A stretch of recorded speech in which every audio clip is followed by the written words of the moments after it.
I am here with the former representative for Pennsylvania's 7th Congressional District and a retired Navy admiral.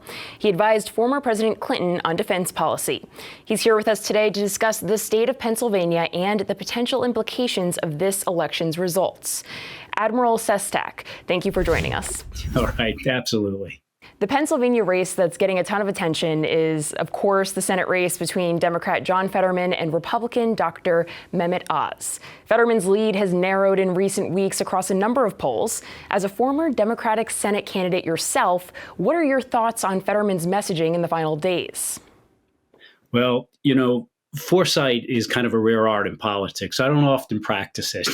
But that said, I think that his going out and about, particularly after his debate, is absolutely what has to be done. He has to be out there and show people that he's fearless. It's unfortunate, though, that I think this entire race has been basically run about memes back and forth as two camps just kind of shell each other with artillery back and forth.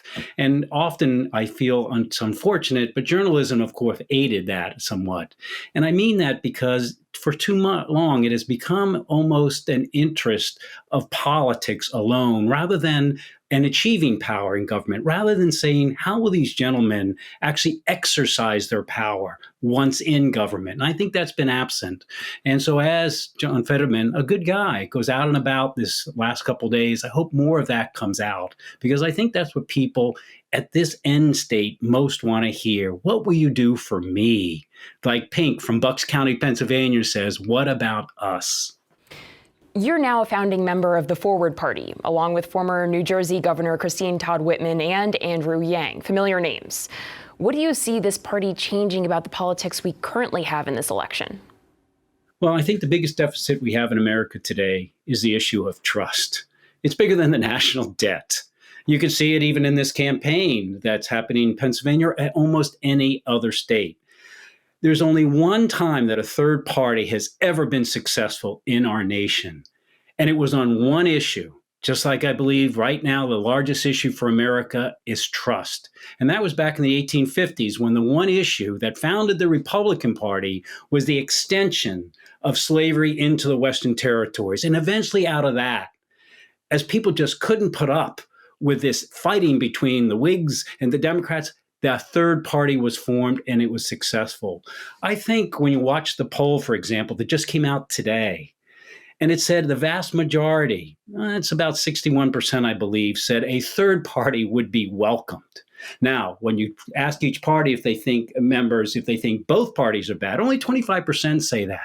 But I think this is a moment in time to where we have, as I said, divided ourselves into a dialogue of the deaf between the two parties.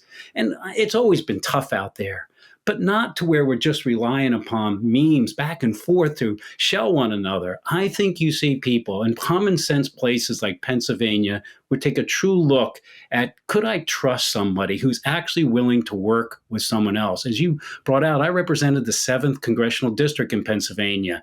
It was nearly 2-to-1 Republican. I was second Democratic congressman since the Civil War. I got reelected without spending a penny on a single ad, by 20 points, not because they always agreed with me, but I thought to a large extent they trusted me, that I'd be out there explaining and talking with them. And I think that's what's absent today. And that's why I believe the Ford Party has an opportunity, not a certainty, but a possibility. It might bring about, again, a dialogue with our nation's peoples.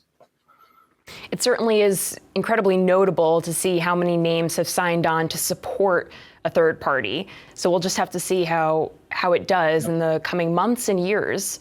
But for now, let's switch gears to focus on foreign policy. What are the national security threats facing the country this midterm election?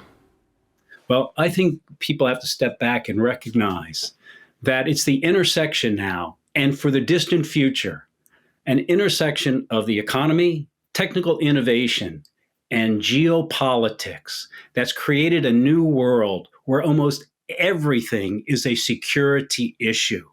Look what happened with Ukraine. As we woke up one morning and tanks were grinding their way into Ukraine, soon grain couldn't be exported, and the economy in vulnerable communities was impoverished.